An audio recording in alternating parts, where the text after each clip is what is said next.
మండలంలోని తహసీల్దార్ కార్యాలయానికి విచ్చేయడం జరిగింది. గత 2016 నుంచి పల్సి గ్రామాన్ని మండలంగా చేయాలని చెప్పేసి పోరాటం చేస్తున్నాము. అయినప్పటికీ గవర్నమెంట్ ఆఫీసర్ కానివ్వండి, రాజకీయ నాయకులు కానివ్వండి మా గ్రామం పట్ల చిన్న చూపుని చూసి మా గ్రామాన్ని మండలంగా అనుకూలించడానికి నిరాకరిస్తున్నారు. దీన్ని మేము తీవ్రంగా ఖండిస్తున్నాము. ఇలాగే జరిగితే రోజువారీగా నిరాహార దీక్షలు చేసి ఎక్కడికైనా మేము వెళ్తామని చెప్పేసి సభాముఖంగా తెలియజేసుకుంటున్నాము. దీని పట్ల గవర్నమెంట్ ఆఫీసర్లు కానివ్వండి, రాజకీయ నాయకులు కానివ్వండి గ్రామాలని పరిశీలించి అనుకూలంగా ఉన్నటువంటి గ్రామాలని మండలంగా చేయాల్సిన అత్యవసరము, పల్సి గ్రామాన్ని మండలంగా చేయాల్సిన అవసరం ఉందని చెప్పేసి సభాముఖంగా తెలియజేసుకుంటున్నాను. పల్సి గ్రామాన్ని గత సంవత్సరం క్రితం నుండి పోరాటం చేయడం జరుగుతుంది.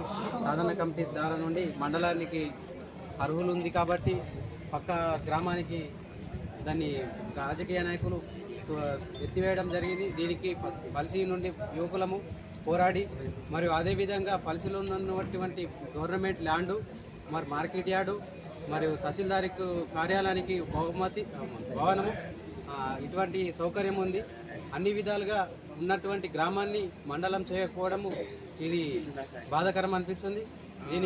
దీని సాధన కోసము ఎంత వరకైనా పోరాడడానికి యువకులందరము పల్సి గ్రామ యువకుల మొత్తం సాధన కమిటీతో పోరాడడానికి సిద్ధంగా ఉన్నాము.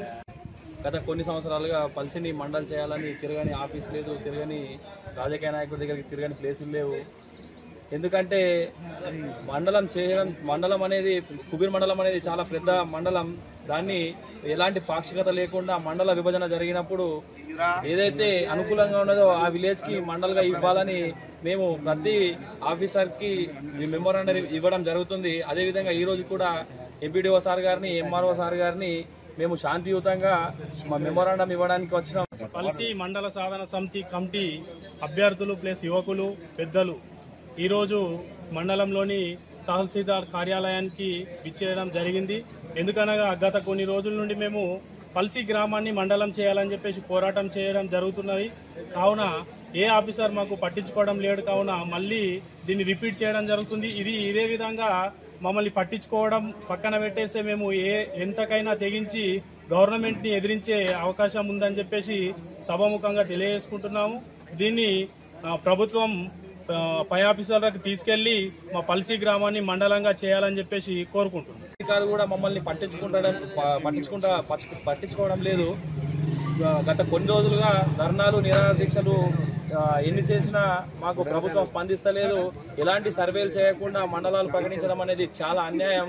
అది ప్రభుత్వం దృష్టికి తీసుకెళ్తామని, ఒకవేళ పాక్షికంగా పారదర్శకంగా కానీ మండల విషయంలో పారదర్శకత లేకపోతే మేము ధర్నాలు, నిరాహార దీక్షలు చేస్తామని ప్రభుత్వాన్ని మేము హెచ్చరిస్తున్నాం.